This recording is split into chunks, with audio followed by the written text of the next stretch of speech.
Senate approves the CBN Monetary Policy Committee. House of Representatives wants the federal government to release more palliatives to Nigerians. Later on the program. Ever since the president announced that subsidy was gone, we have seen the increment in the revenue that accrues to the state every month.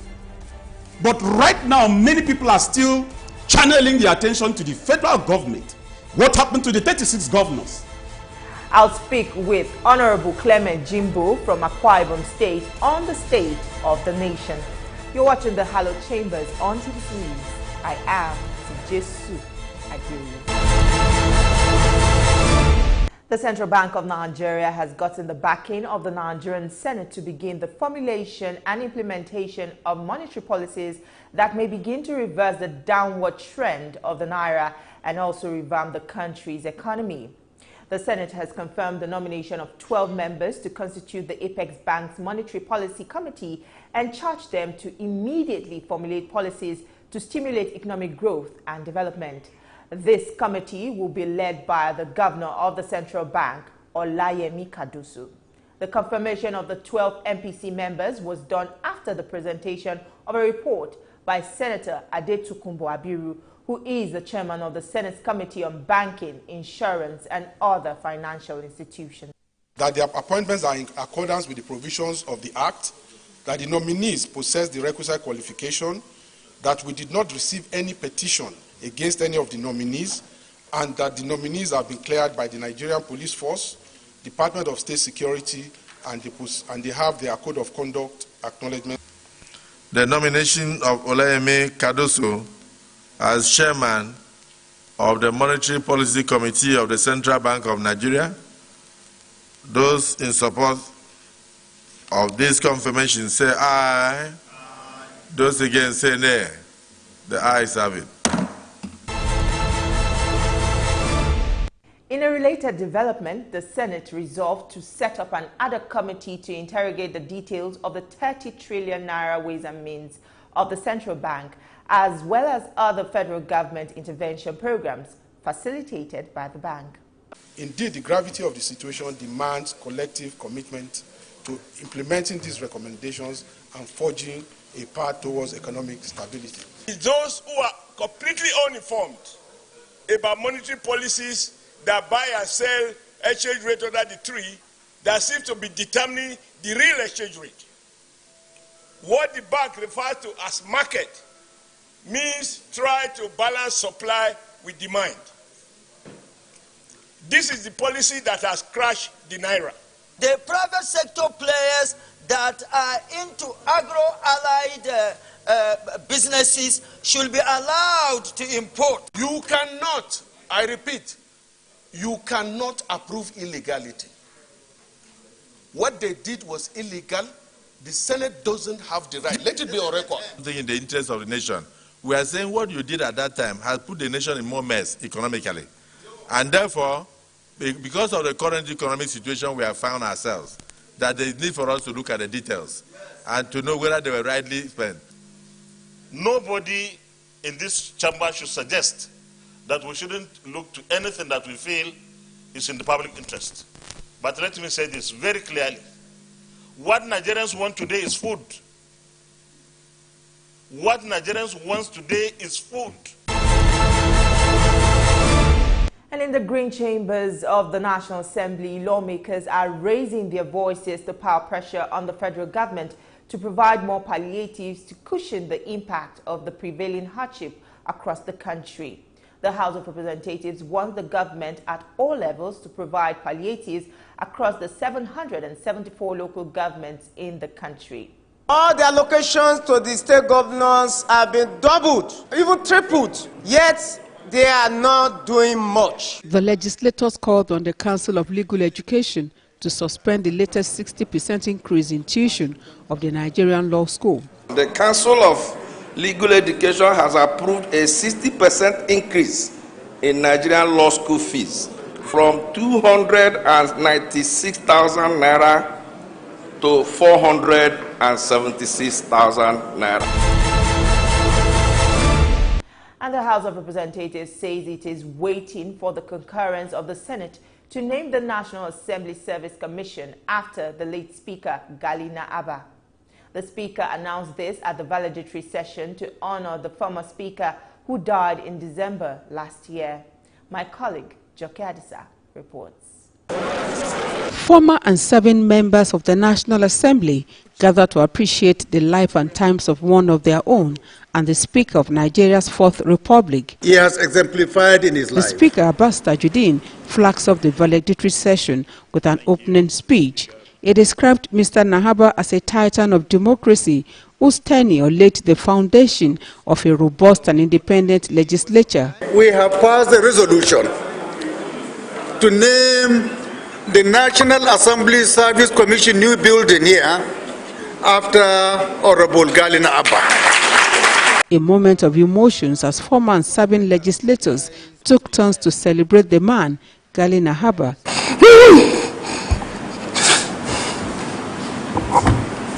They described the late Speaker as one who lived and died for the downtrodden.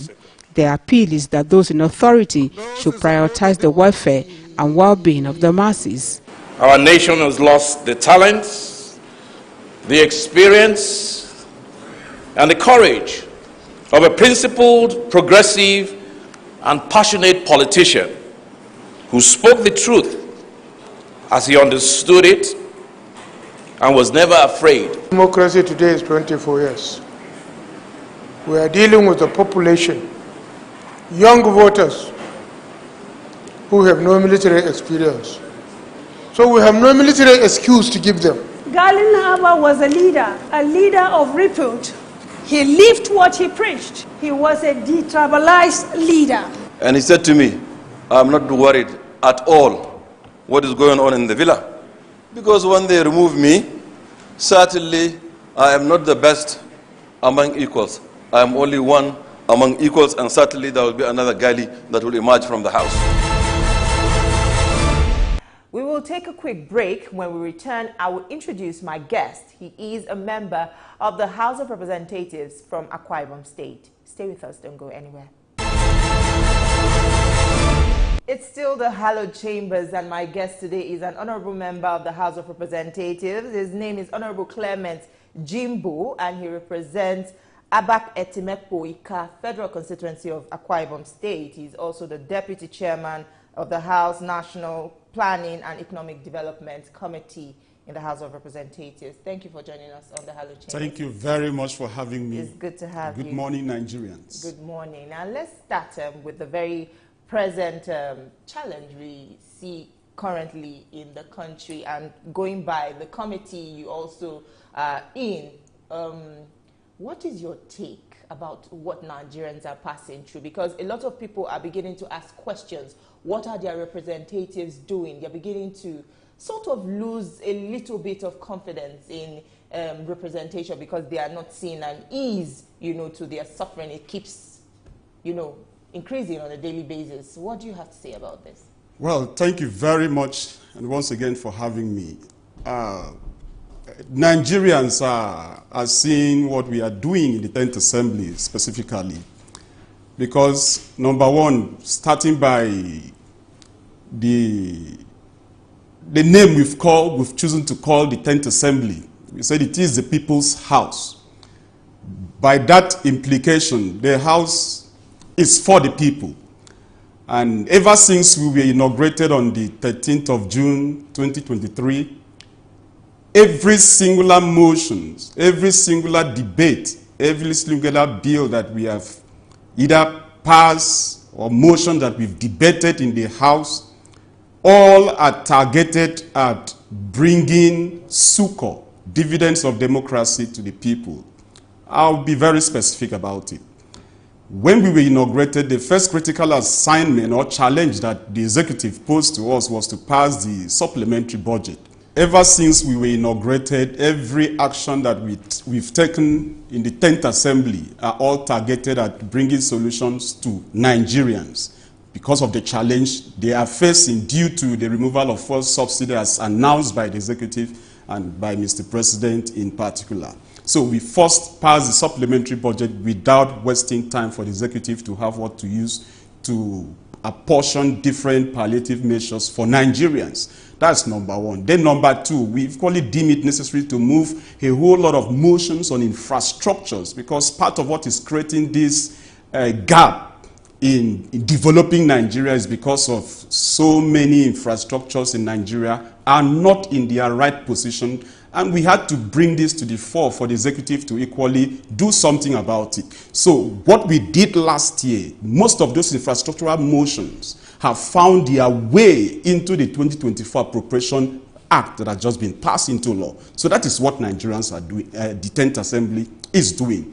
Then, talking about insecurity, just about a couple of days ago, we deem it necessary to amend the 1999 Constitution to delist a Nigerian police force from the executive list and placing it on the concurrent list, so that we can have state police and give it the legal framework. So by and large, where we are today as a nation, it didn't just happen because of 2 days event of last year, of a year before last. It is as a result of many neglects of decisions that our leaders failed to take. So the 10th House of Representatives is doing everything within the powers that is vested on it by the Constitution to make sure we do things differently and rightly so. Well, you have mentioned that the 10th National Assembly is doing all it in its power. So are you saying that the executive on its part, the executive arm of government, is not performing as it should in terms of its policies, plans and programs to meet the yearnings of the people? Because yes, it's beautiful to say it on paper and, you know, tell it to Nigerians, but what you're feeling is different. There's a, you know, disparity. So where is that connection? I agree with you partly. You see, I normally like to use this very analogy. No matter how desperate a couple desire to have a baby, they must be willing to wait for a minimum of 9 months. And the mother must be willing to endure the labor pains in the labor ward. That is the reality. Nigeria, it is where it is today, not because of one singular action that was taken. It is as a result of myriad of actions taken wrongly in the past. And for us to get it rightly positioned, it will take time. That is the core truth, the basic truth that every Nigerian must take. Now, where did we get it wrong? It didn't start from President Bola Ahmed Tinubu's administration. It never started with the previous administration. It did not even start with the administration before last. It started right from the day we got independence, where many things that ought to be done were neglected. And we started building on those errors going forward till we get to where we are. And we must tell ourselves the bitter truth. The legislative in the past contributed to it. The executive in the past contributed to it. Our 36 governors in the past contributed to it. But now there is a need for everybody to chart a new leaf. That is why we are amending the very ground norm where everything that regulates our lives lies on, which is the Constitution. Nigeria is ripe for state police. That is where we are. Nigeria is ripe for local government financial autonomy. That is where the 10th House of Assembly is right now. So until we change this thing to begin to have a ripple effect in the hinterland, then we should endure a little bit longer. Yes, Nigerians keep hearing, enjoy a little bit longer, tighten your belts, it's going to get better. But they wonder, how long would they have to wait? Because they hear that, okay, palliatives are being rolled out, there are intervention funds, the House or the Senate is passing one fund or the other, but they are yet to see these trickle down to the common man. So where is that missing link, I will ask again? Where are these interventions going to? To be very fair to Nigerians, the current executive are doing everything within their powers. And what we are witnessing is like somebody who has run for maybe 200-meter race and is thirsty, and what you are bringing in is a drop of water to his tongue.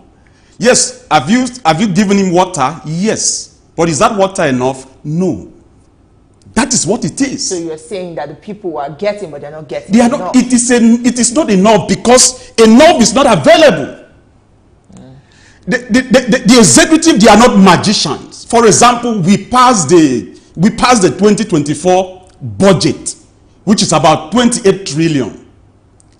Are we saying that the money is on ground? No. We still need as a country to source the money in order to finance the budget. So Nigerians would need to wait.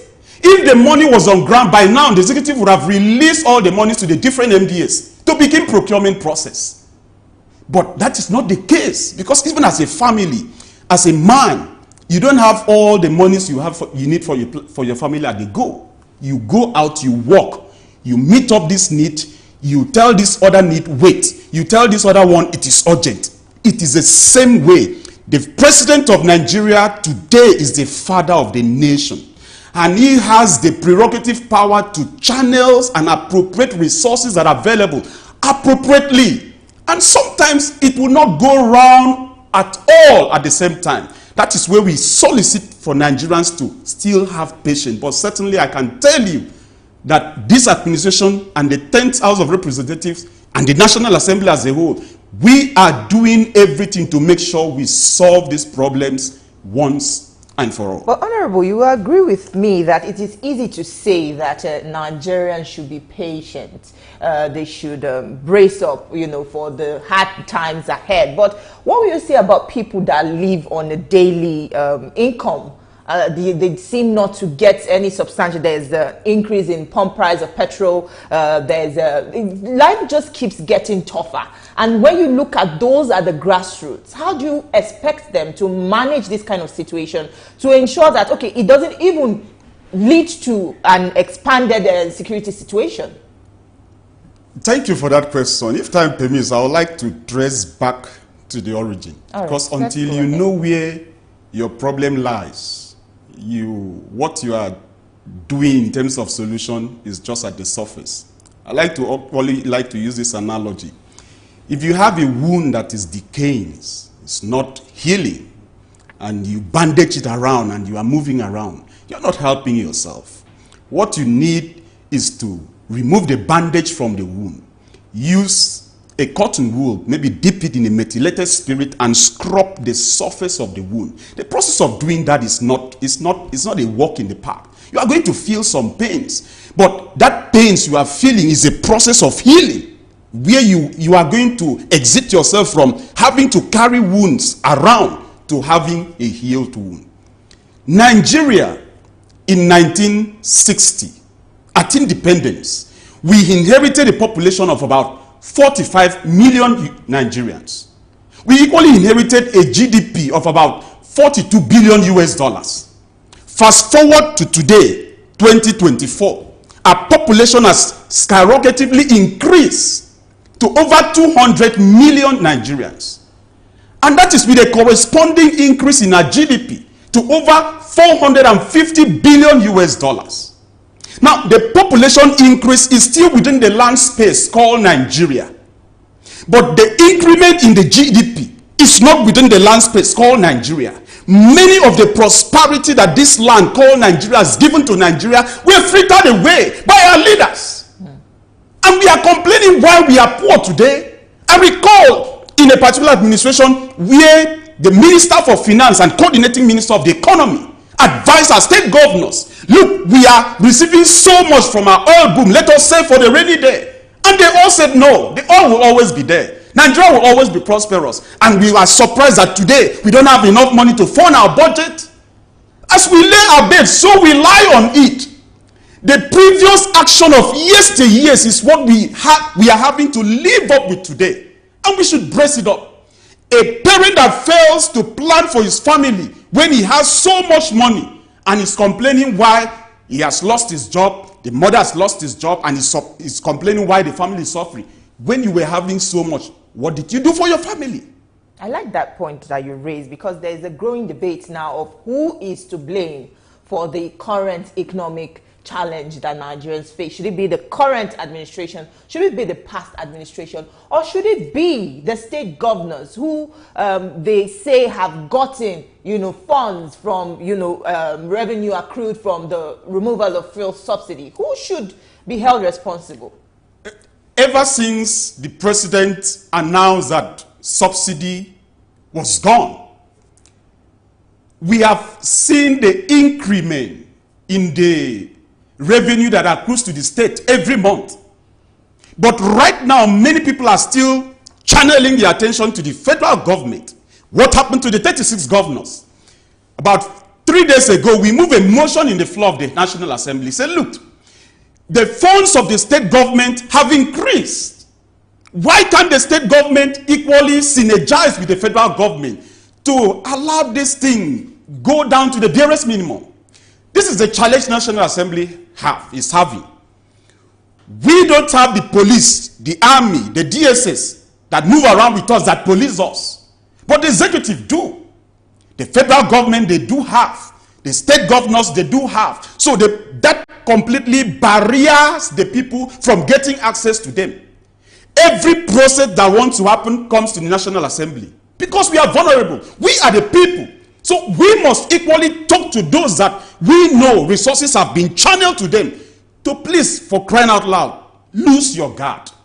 As for the 10th House of Assembly, we are doing our best. And I can, without overriding on the decision of the presiding officers, majority of us believe that this country is ripe for local government autonomy and state policy. All right, so we'll still talk more on that, but we'll take a quick break now. Don't go anywhere. We still have more for you on the program. Stay with us. We'll be right back.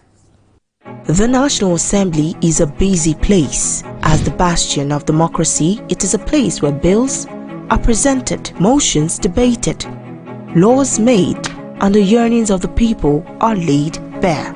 Come with us as we take you through the workings of the National Assembly. We take you through plenary, committee meetings, and probes, all to ensure smooth working of the democratic process.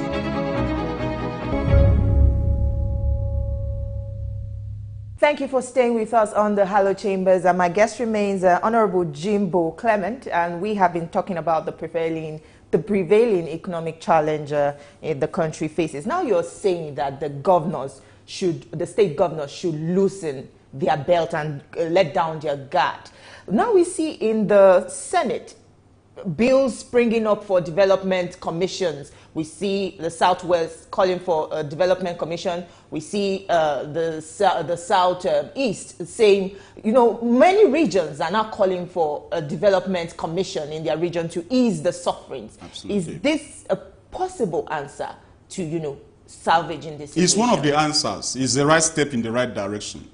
You will agree with me, the agency that was created in the Niger Delta Development Commission in 2001 or 2001, I want to believe. I'm not quite sure.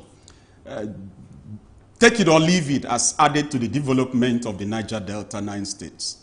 So the Northeast Development Commission is equally, it was created. Take it or leave it, it has added to the development of the Northeastern state. And the Southeastern, I think we passed the bill into law. They are equally agitating for the creation or establishment of the Northeast, Southeast Development Commission. And if the Southwest is equally agitating for it, there is nothing wrong. And I will equally advise the North Central to equally do so. These are avenues where resources can be channeled for the development of regions, of zones. I know you would ask me, okay, Niger Delta, so much has gone into it, so much has been stolen and blah, blah, blah. I was going to come to that. Take it or leave it. It is not 100% that is stolen. Even it is at the end of the day, 1% is used for the people. It is a plus. Yes, it's a healthy development. All right. A lot of people also believe that oil theft is one of the issues that should be discussed, because the country loses lots of barrels of crude on a daily basis to oil theft, majorly in the Niger Delta region, where you also come from? Why is it so difficult to manage the situation, and it seems like a sabotage in the system? Yes, of course, there are sabotage. There are sabotage. You can't take that away. Sabotage on the part of the communities, sabotage on the part of the IOCs, sabotage on the part of security agencies that are even saddled with the responsibility of protecting these things. So that is why we have a government. A government should be able to have its own intelligence on ground to fish out anybody that tries to negate the positivity that you are trying to do to the people. But I must give it to the administration without having to praise them, because when this administration was inaugurated, I think the OPEC quota for Nigeria was about 1.75 million barrels per day, and we could not even meet the OPEC quota. We were running at about less than 1 million barrels per day.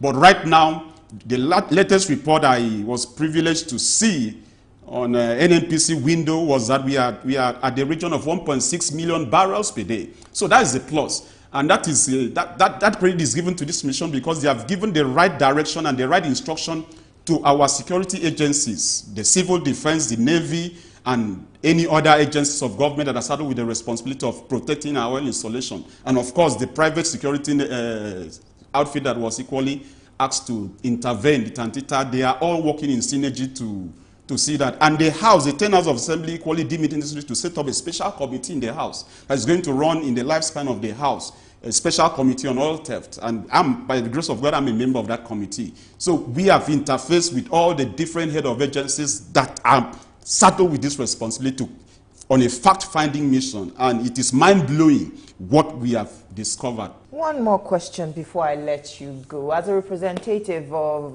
the people in Akwa Ibom State, what kind of attention and intervention are you hoping to bring to your people? Because they also have their challenges. So how are you hoping, to represent them in the House of Representatives and bring, ease to their sufferings? Thank you very much. Throughout my electioneering campaign, I promised my people 3 things. First is effective representation. Second is responsible leadership. Third is shared prosperity. And without having to blow my trumpet, within this first 7-8 months that we've been on the saddle, I have been able to live up with these 3 responsibilities with practical examples. When I was inaugurated on the 13th of June, the first thing I did was to dive into the 2023 budget, which I knew I still have time to administer that budget for my constituents. And I saw a whole lot of projects that were included in the budget. It is my responsibility to make sure those projects were implemented. And I can tell you here that over 90% of those projects have been implemented in 2023 alone. That is our package for you this week. You can see this episode again on TVC News YouTube channel. Do not forget to like, subscribe, and share. Also watch a repeat broadcast at 7 a.m. on Sunday on TVC News. Thank you for watching. I am Tijesu Adiri. See you next time.